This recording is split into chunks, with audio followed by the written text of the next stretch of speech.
പോകുന്നതാണ് നമ്മുടെ ആരതിപ്പൊടി. ആരതിപ്പൊടി എവിടെ പോകുന്നു? ആരതിപ്പൊടി അത് ലൂക്കയാണോ?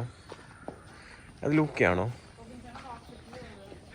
എന്നെ ഹോസ്പിറ്റലിൽ കൊണ്ടുപോകണോ? കയറിക്കോളൂ, കയറിക്കോ. ഓ, ആരതിപ്പൊടിയാണോ ഡ്രൈവ് ചെയ്യുന്നത്? അതെ, ലോക്ക് അൺലോക്കാക്ക്. തിരിഞ്ഞ് നിന്ന് ഇടി, തിരിഞ്ഞ് നിന്ന്. ഓക്കെ, ലൂക്കെ കയറുന്നു. കയറിക്കോ. എന്നപ്പോൾ ആരതിപ്പൊടിയാണോ ഡ്രൈവ് ചെയ്യാൻ പോകുന്നത്? ആരതിപ്പൊടിയാണോ ഡ്രൈവ് ചെയ്യാൻ പോകുന്നത്? വണ്ടി ഓടിക്കാൻ അറിയാവോ താങ്കൾക്ക്? താങ്കൾക്ക് വണ്ടി ഓടിക്കാൻ അറിയാവോ?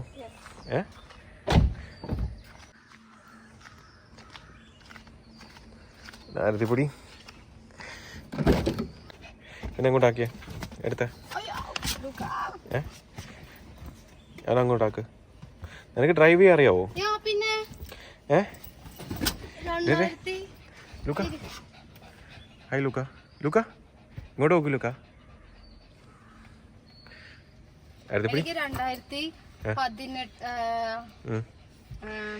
ലൈസൻസ് ഉണ്ട്, പക്ഷെ വണ്ടി ഓടിക്കാൻ അറിയാവോ? എല്ലാവർക്കും നമസ്കാരം, ഞാൻ ഡോക്ടർ അവിൻ രാധാകൃഷ്ണൻ. സോ ഇത് നമ്മുടെ സ്വന്തം ആരതിപ്പൊടിയാണ്. സോ ഇന്ന് നമ്മുടെ ഒരു കുട്ടി വ്ളോഗിലേക്ക് എല്ലാവർക്കും സ്വാഗതം. പിന്നെ ഇന്നലെ എന്താ പറയുക, നമ്മുടെ വീഡിയോ ഇട്ടപ്പോഴത്തേക്ക് ഒരുപാട് പേർക്ക് നമ്മൾ വീഡിയോ ചെയ്യണമെന്ന് ആഗ്രഹം ഉണ്ടായിരുന്നു. അങ്ങനെയാണ് ഈ ഒരു ചെറിയൊരു വീഡിയോ ചെയ്യുന്നത്. സോ നമ്മുടെ ലൈഫിൽ നടക്കുന്ന ചെറിയ ചെറിയ കാര്യങ്ങളൊക്കെ നമ്മൾ ചെറുതായിട്ട് ഇങ്ങനെ ഇതേപോലെ അപ്ഡേറ്റ് ചെയ്യാമെന്ന് വിചാരിച്ചു. അത് നമുക്ക് സമയം കിട്ടി നടക്ക് ഒരു ദിവസത്തിൽ ഏതെങ്കിലും ഒരു സമയം നമ്മൾ ഇതേപോലെ പോസ്റ്റ് ചെയ്യുന്നതായിരിക്കും.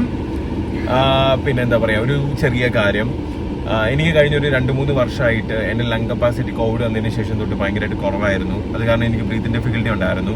അപ്പം നല്ല രീതിയിൽ ബ്രെത്ത്ലെസ്നെസ് എന്ന് വെച്ചാൽ കിതപ്പും കാര്യങ്ങളൊക്കെ ഉണ്ടായിരുന്നു. അപ്പോൾ റീസെൻ്റ്ലി ഞാനൊരു ഡോക്ടറിനെ കൺസൾട്ട് ചെയ്തപ്പോഴാണ് ഡോക്ടറാണ് പറഞ്ഞത്, ഡയഗ്നോസ് ചെയ്തു, എനിക്ക് മൂക്കിൽ ഡീവിയേറ്റഡ് നേസൽ സെപ്റ്റം, എൻ്റെ മൂക്കിന് ഒരു ചെറിയ വളവും ചെറിയൊരു മാംസത്തിൻ്റെ ഗ്രോത്ത് ഒക്കെ ഉണ്ടെന്ന് പറഞ്ഞു. അപ്പം ഈ വരുന്ന നവംബർ 22-ാം തീയതി, അതായത് 2-3 ദിവസം കഴിയുമ്പോൾ എൻ്റെ സർജറിയാണ്. അപ്പം 21-ാം തീയതി ഹോസ്പിറ്റലിൽ പോകണം. 22-ാം തീയതി സർജറിയാണ്. അത് കഴിഞ്ഞതിന് ശേഷം ഓപ്പൺ റൈനോപ്ലാസ്റ്റിയാണ്. അപ്പോൾ അത് കഴിഞ്ഞാൽ എനിക്ക് തോന്നുന്നു ഒരു കുറച്ച് ദിവസം, ഒരാഴ്ച വരെയൊക്കെ നേസൽ പാക്കേജ് ഉണ്ടാവും. അത് കഴിഞ്ഞ് ഒരു 2 ആഴ്ച കഴിഞ്ഞിട്ടാണ് എന്താ പറയുക സൂച്ചർ റിമൂവലൊക്കെ നടക്കുന്നത്. അപ്പം ഓൾമോസ്റ്റ് ഒരു 1 മന്ത് വരെ എൻ്റെ മൂക്കിൽ എൻ്റെ ഫേസ് മൊത്തത്തിലൊരു പഫിനെസ് ഉണ്ടാവും. എനിക്ക് ഈ ശ്വാസം കറക്റ്റായിട്ട് എടുക്കാൻ പറ്റാത്തത് കൊണ്ട് എൻ്റെ ബോഡിയിൽ കറക്റ്റായിട്ടുള്ള ഓക്സിജൻ കിട്ടുന്നുണ്ടായിരുന്നില്ല. എയർ ഇൻടേക്ക് ഇല്ലാത്തത് കൊണ്ട് ഓക്സിജൻ കിട്ടുന്നുണ്ടായിരുന്നില്ല.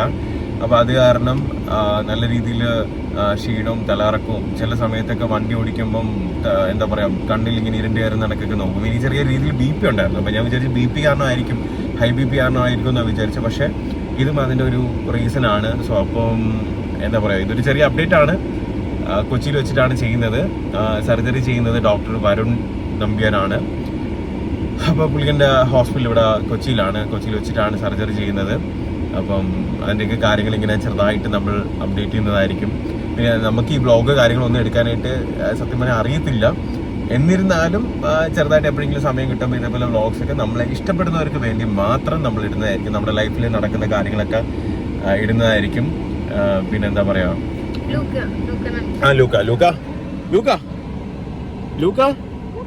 ലൂക്ക. സോ നമ്മുടെ ഈ വണ്ടിക്കകത്ത് ലൂക്കയുണ്ട്. അല്ല, ഒരു ലൂക്കയുടെ മുടിയൊക്കെ വെട്ടി കളഞ്ഞേട്ടോ. ലൂക്ക ഇങ്ങോട്ട് നോക്കടാ. ലൂക്ക നല്ല അനുസരണയാണല്ലോ. ഇങ്ങോട്ട് നോക്കടാ ജാടത്തണ്ടി. ഓക്കെ, സോ ലൂക്ക എന്ന് പറഞ്ഞു കഴിഞ്ഞാൽ എന്താ പറയാ, ബ്രദർ, അളിയനാണ്. അപ്പൊ ഇന്ന് പൊടിയാണ് വണ്ടി ഓടിക്കാൻ പോകുന്നത് അല്ലേ? പിന്നെ എന്താ പറയാ, പിന്നെ നമ്മുടെ ലൈഫിലുള്ള ചെറിയ ചെറിയ ഇതേപോലത്തെ മൊമെന്റ്സ് ഒക്കെ ചെറുതായിട്ട് നമ്മൾ വീഡിയോ എടുത്തിട്ട് യൂട്യൂബ് ചാനലിൽ പോസ്റ്റ് ചെയ്യാന്ന് വിചാരിച്ചു. ആൻഡ് പിന്നെന്താ പറയാ, പിന്നെ പ്രത്യേകിച്ചൊന്നുമില്ല. ഇപ്പൊ സമയം എത്രയായി? 3 മണിയാണോ? 5 മണിയായി. 3 മണിയല്ല, 5 മണിയായി. അപ്പം ജസ്റ്റ് ഒരു ഈവനിങ് വ്ളോഗായിട്ട് മാത്രമാണ് ഞങ്ങൾ ഈ ഒരു വീഡിയോ ഇടുന്നത്. അപ്പം എന്താ പറയുക, ഇതൊക്കെ തന്നെയാണ്. പിന്നെ അടുത്തൊരു ചെറിയ കാര്യം എന്ന് പറയുന്നത് സർജറിയാണ്. അപ്പം എല്ലാവരുടെയും പ്രാർത്ഥന ഉണ്ടാവണമെന്ന് ഞാൻ ആഗ്രഹിക്കുന്നു. എന്നാ ഈ ഹോസ്പിറ്റലും പിന്നെ ഡോക്ടറിനെ എനിക്ക് വർഷങ്ങളായിട്ട് പരിചയമുള്ള ഡോക്ടറാണ്. സോ അപ്പോൾ അതുകൊണ്ട് പുള്ളിക്കാൻ്റെ ഹോസ്പിറ്റലിൽ വന്നിട്ട് നമ്മുടെ കണ്ണൂരുണ്ട്, കാരങ്കാടുണ്ട്, പിന്നെ കൊച്ചിയിലുണ്ട്. കൊച്ചിയിലൊരു 3 വർഷമായി പുള്ളിക്കാരന് ഹോസ്പിറ്റൽ ഓപ്പൺ ചെയ്തിട്ട്. അപ്പം എന്തായാലും പുള്ളിക്കാരെ ട്രസ്റ്റ് ചെയ്ത് ഞാൻ സർജറിക്ക് പോവുകയാണ്. ഓക്കെ, അങ്ങനെയാണ് കാര്യങ്ങൾ. വേറെ എന്താണ്? അതെ, ആക്ച്വലി ഒരു പൊടിയിലൊരു എന്താ പറയുക, ഒരു കുഞ്ഞാഗ്രഹമായിരുന്നു ഒരു കഫേ കൊച്ചിയിൽ സ്റ്റാർട്ട് ചെയ്യണമെന്നുള്ളത്. സോ അത് റിലേറ്റഡ് ആയിട്ടാണ് ഇന്ത്യയിലെ ഡിസൈനേഴ്സിനെല്ലാം നമ്മൾ കഫേക്ക് വേണ്ടി ഒരു സ്റ്റോറി ഇട്ടിരുന്നത്. അപ്പോൾ ആ സ്റ്റോറി റിലേറ്റഡ് ആയിട്ട് ഒരുപാട് പേര് കോൺടാക്ട് ചെയ്തായിരുന്നു. അതിൽ 1-2 പേര് ഞങ്ങൾ ഫിക്സ് ചെയ്തിട്ടുണ്ട്. അപ്പോൾ അവരുമായിട്ട് മീറ്റിങ്ങും കാര്യങ്ങളൊക്കെ ഉടനെ കൊടുക്കുന്നതാണ്. വലിയ കാര്യങ്ങളൊന്നുമില്ല, അതിൻ്റെ കാര്യങ്ങളും പതിയെ ഓരോന്നായിട്ട് അപ്ഡേറ്റ് ചെയ്യുന്നതായിരിക്കും. പിന്നെ എന്താ പറയാ, ചെറിയൊരു കഫേ, വലിയ കഫേ അല്ല, ഒരു സൈഡ് ബിസിനസ് എന്നുള്ള രീതിയിൽ, ചെറിയ രീതിയിൽ ഒരു ട്രയൽ എന്നുള്ള രീതിയിൽ പുള്ളിക്കാരിയിൽ ഒരു ആഗ്രഹമായിരുന്നു. അപ്പം കഫേയുടെ പേര് പറഞ്ഞോ? കഫേയുടെ പേരാണ് കഫേ ലൂക്ക. എടാ ലൂക്ക തണ്ടി, നിന്റെ പേരിൽ ഒരു കഫേ ജാടൊക്കെ അങ്ങനെ നമ്മുടെ ലൂക്കയുടെ പേരിലാണ് നമ്മൾ എന്ത് ചെയ്തിരിക്കുന്നത്, കഫേ സ്റ്റാർട്ട് ചെയ്യുന്നത്. കഫേ ലൂക്ക എന്നാണ് കഫേയുടെ പേര് നമ്മളിപ്പോൾ ഇട്ടിരിക്കുന്നത്. അപ്പം പേര് സജസ്റ്റ് ചെയ്തത് ഞാനാണ്. അപ്പൊ എനിക്ക് ലൂക്കയുടെ സ്നേഹമുണ്ട് കേട്ടോ. ഞാനാണ് എന്ത് ചെയ്ത ഈ പേരിടാൻ വേണ്ടി പറഞ്ഞത്. അപ്പം അങ്ങനെയൊക്കെയാണ് കാര്യങ്ങൾ. അതായത് പണ്ടിരിക്കുന്നൊരു ബിസിനസ് പ്ലാൻ എന്ന് പറഞ്ഞിട്ടുണ്ടെങ്കിൽ പൊട്ടീക്ക് ഒരു വലിയൊരു സ്പേസിൽ പൊട്ടീക്കിന്റെ അടുത്ത് തന്നെ ഒരു കഫേ, പൊട്ടീക്കിൽ വരുന്നവർക്കൊക്കെ കഫേയിലോട്ട് പോകാം, കഫേയിൽ വരുന്നവർക്കൊക്കെ പൊട്ടീക്ക് വിസിറ്റ് ചെയ്യാം. ഇങ്ങനെയായിരുന്നു ഞാൻ പ്ലാൻ ചെയ്തിട്ടുണ്ടായിരുന്നത്. പക്ഷെ അൺഫോർച്ചുനേറ്റ്ലി എനിക്ക് കിട്ടിയ സ്പേസിൽ പൊട്ടീക്ക് മാത്രമേ നമുക്ക് ചെയ്യാൻ പറ്റുന്നുണ്ടായിരുന്നുള്ളൂ. അപ്പൊ ഞാൻ കഫേ ചെയ്യണം എന്നൊരു ആഗ്രഹം ഉണ്ടായിരുന്നു. അപ്പോൾ ഞാൻ റോബിൻചാന്റെ അടുത്ത് പറഞ്ഞു, നമുക്കിങ്ങനെ പ്ലാൻ ചെയ്താലോ, ഇങ്ങനെ നമുക്ക് ചെയ്താലോ പറഞ്ഞു. കാരണം എനിക്കിങ്ങനെ ബിസിനസ് ചെയ്യുക, അതായത് പുതിയ സ്പേസ് എടുക്കുക, അത് ഇന്റീരിയർ ചെയ്യുക, അത് വർക്ക്ഔട്ട് ചെയ്യുക, അതൊക്കെ എനിക്ക് ഭയങ്കര ക്രേസ് ഉള്ള കാര്യമാണ്. ഞാനിതൊക്കെ ഒരു 4-5 വർഷം മുമ്പേ തൊട്ട് ഇങ്ങനെ പ്ലാൻ ചെയ്ത് വരുന്ന കാര്യമായിരുന്നു. അപ്പോൾ ഞാൻ റോബിൻചാന്റെ അടുത്ത് ചോദിച്ചു, നമുക്ക് ഇങ്ങനെ ചെയ്താലോ, നല്ലതല്ലേ?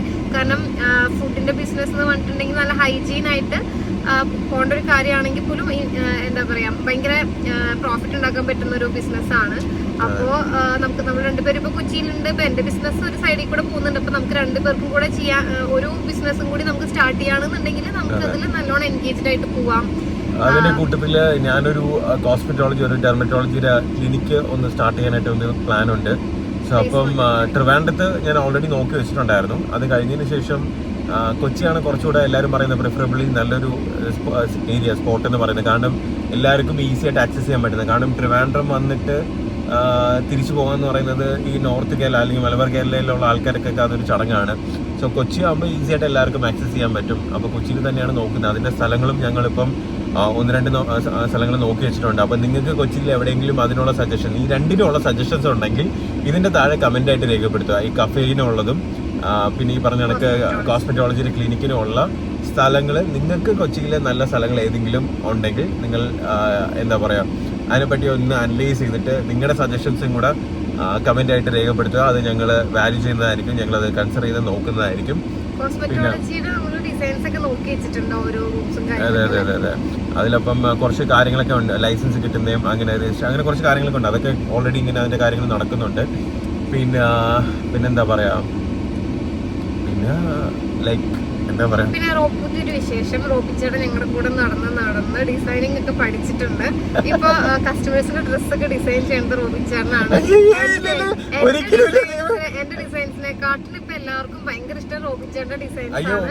ഇത്രയും ടാലന്റഡ് ആണെന്നുള്ളത് ഞങ്ങൾ ഇപ്പോഴാണ് അറിയായിരുന്നു. പക്ഷെ ഡിസൈനിങ് ഫീൽഡിൽ ഇത്രയൊക്കെ ക്രിയേറ്റിവിറ്റി ഒളിപ്പിച്ച് വെച്ചിരിക്കുന്നു എന്നുള്ളത് ഇപ്പോഴാണ്. ഇല്ല അങ്ങനെയല്ല, ഞാൻ ജസ്റ്റ് എന്റേതായിട്ടുള്ള സജഷൻസ് ജസ്റ്റ് പറയും. നമ്മളൊരു കാണുന്ന ഒരാളെന്നുള്ള രീതിയിൽ, അല്ലെങ്കിൽ ചില കളർ പാറ്റേൺ അല്ലെങ്കിൽ ചില ഡ്രസ്സൊക്കെ കാണുമ്പം ഇങ്ങനെ ആയിരുന്നെങ്കിൽ കൊള്ളാം, അല്ലെങ്കിൽ അങ്ങനെയാണെങ്കിൽ ഇനി പുതിയതായിട്ടൊന്നും അറിയത്തില്ല, എവിടെയെങ്കിലൊക്കെ കണ്ടതൊക്കെ ആയിരിക്കാം. അപ്പോൾ നമ്മൾ എന്റേതായിട്ടുള്ള രീതിയിൽ ചിലപ്പോൾ ഒരു സജഷൻസ് ഒക്കെ പറയുന്നതേ ഉള്ളൂ. അല്ലാതെ എനിക്ക് അങ്ങനെ വലിയ ഡിസൈനിങ് കാര്യങ്ങളൊന്നും അറിയത്തില്ല. ഡിസൈനേഴ്സ് ആണെങ്കിൽ പോലും ഞാൻ ചെല്ലുമ്പോൾ എന്നോട് ചോദിക്കുന്നത് റോബിച്ചേട്ടനോട് ചോദിച്ചാലോ, റോബിച്ചേട്ടന്റെ ഇതിൽ ചെയ്താലോ. അതങ്ങനെയല്ല, അത് എന്റെ ജസ്റ്റ് സജഷൻസ് പറയുന്ന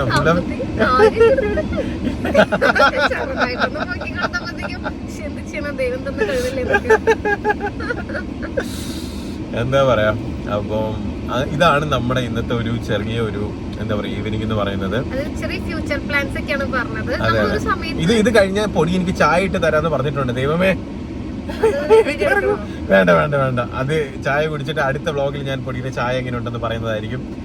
അപ്പം ഇതൊക്കെ തന്നെയാണ് നമ്മുടെ കൊച്ചു സന്തോഷം. അപ്പം ലൂക്ക ഒരു ഹായ് ഒരു ബൈ പറഞ്ഞോ ലൂക്ക. ലൂക്ക അതായത് ഒന്ന് വിചാരിക്കുന്നത് ലൂക്ക ഭയങ്കര ആക്റ്റീവ് ആയിരുന്നു, പക്ഷെ ഹെയർ അവന്റെ കളഞ്ഞ് കട്ട് ചെയ്തതിന് ശേഷം ഭയങ്കര ഡിപ്രഷനിലാണ്. പിന്നെ അവനെ ഞാൻ പറഞ്ഞല്ലോ ഇതുവരെയായിട്ടും 5 വയസ്സായി, ഇതുവരെയായിട്ടും ഒരു പെൺകൊച്ചിനെ കിട്ടിയിട്ടില്ല. അപ്പോ അതിന്റെ ഒരു ഡിപ്രഷനൊക്കെ അവനുണ്ട്, ഒരു പ്രണയ നൈരാശ്യമൊക്കെ ഉണ്ട്. പൊടിക്ക് 5 വയസ്സായി. അവനെ കൊണ്ട് കല്യാണം കഴിപ്പിക്കാനായിട്ട് ഉദ്ദേശിക്കുന്നത് നമ്മളെ മൃദുലയുടെ പട്ടീനെയാണ് കേട്ടോ. ഉറപ്പായിട്ട് മൃദുലയുടെ എന്താ പറയാ പെറ്റിനെയാണ്. നമ്മുടെ ആൾ ഒട്ടും കുറവായിട്ട് തോന്നരുത്. അപ്പൊ സ്വന്തമായിട്ട് കഫേക്കുള്ള ആളാണ്, സ്വന്തമായിട്ട് കഫേ ലൂക്ക് വരെ ഉള്ള ഓണറാണ്. അതെ, അപ്പം ഇതൊക്കെ തന്നെയാണ്. അപ്പം എല്ലാരും ഹാപ്പി ആയിട്ടിരിക്കുന്നു. പ്ലാൻസ് ഒക്കെ പറയാതിരിക്കുന്നു, പക്ഷെ ഒട്ടും സോഷ്യൽ മീഡിയയിൽ റോബിൻചേട്ടനെ കാണണ്ടായപ്പോ റോബിൻചേട്ടനെ ഇഷ്ടപ്പെടുന്ന കുറെ ആൾക്കാരൊക്കെ എന്തൊക്കെയാണ് പരിപാടികൾ, എന്തൊക്കെയാണ് പ്ലാൻ, കാണാനില്ലല്ലോ എന്നൊക്കെ കൊണ്ട് ഭയങ്കരമായിട്ട് വിഷമൊക്കെ പറഞ്ഞു. അത് കാരണം കൊണ്ടാണ് ചെറിയ രീതിയിൽ ഇങ്ങനെയുള്ള ഫ്യൂച്ചർ പ്ലാൻസ് ഒക്കെ പറഞ്ഞത്.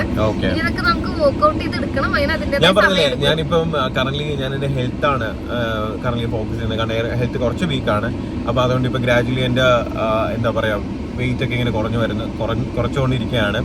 അപ്പം ഇനിയും ഒരു 10-12 കിലോ കൂടെ കുറയ്ക്കാനുണ്ട്. അപ്പം December 31 മുന്നേ ആയിട്ട് എനിക്ക് കംപ്ലീറ്റ് ചെയ്യണം. എൻ്റെ ടാർഗറ്റ് 87 അച്ചീവ് ചെയ്യണമെന്നാണ് ആഗ്രഹം. ഡയറ്റ് അത്യാവശ്യം നല്ല രീതിയിൽ ഫോളോ ചെയ്യുന്നുണ്ട്, ഫുഡൊക്കെ കൺട്രോൾ ചെയ്യുന്നുണ്ട്. ഞാൻ പറയില്ലേ, ഈ ശ്വാസം മുട്ടൽ അല്ലെങ്കിൽ ബ്രെത്ത്ലെസ്നെസ് കാരണം എനിക്ക് ഹെവി ആയിട്ടുള്ള വർക്കൗട്ട് ഒന്നും ചെയ്യാൻ പറ്റത്തില്ല. അപ്പോൾ ഫുഡ് കൺട്രോൾ ചെയ്തുകൊണ്ടാണ് ഞാൻ ഇതെല്ലാം ചെയ്യുന്നത്. അപ്പം ഭയങ്കര ഭക്ഷണപ്രിയനായിട്ടുള്ള എനിക്ക് ഫുഡ് കൺട്രോൾ ചെയ്യാന്ന് പറഞ്ഞത് ഒരു ചടങ്ങ് തന്നെയാണ്. പക്ഷേ എന്നിരുന്നാലും അത് ട്രൈ ചെയ്യുക, അത് എന്താ പറയുക ആ ഒരു ഗോൾ അച്ചീവ് ചെയ്യുക എന്നുള്ളതാണ് ഇപ്പം ട്രൈ ചെയ്തുകൊണ്ടിരിക്കുന്നത്. അപ്പം ഈ ഒരു സർജറിയാണ് 22 അപ്പം എന്നെ ഇഷ്ടപ്പെടുന്നവരെല്ലാവരും ഒന്ന് പ്രാർത്ഥിക്കുക, ടെൻഷൻ അടിക്കേണ്ട കാര്യമില്ല. ഓക്കെ, അപ്പം അതൊക്കെ തന്നെയാണ് വിശേഷം. അപ്പം എല്ലാവരും ഹാപ്പി ആയിട്ടിരിക്കുക. എന്തേ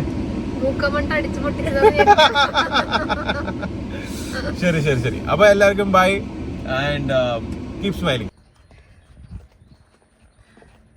ഇതാരേ ലൂക്ക? അടിക്കോ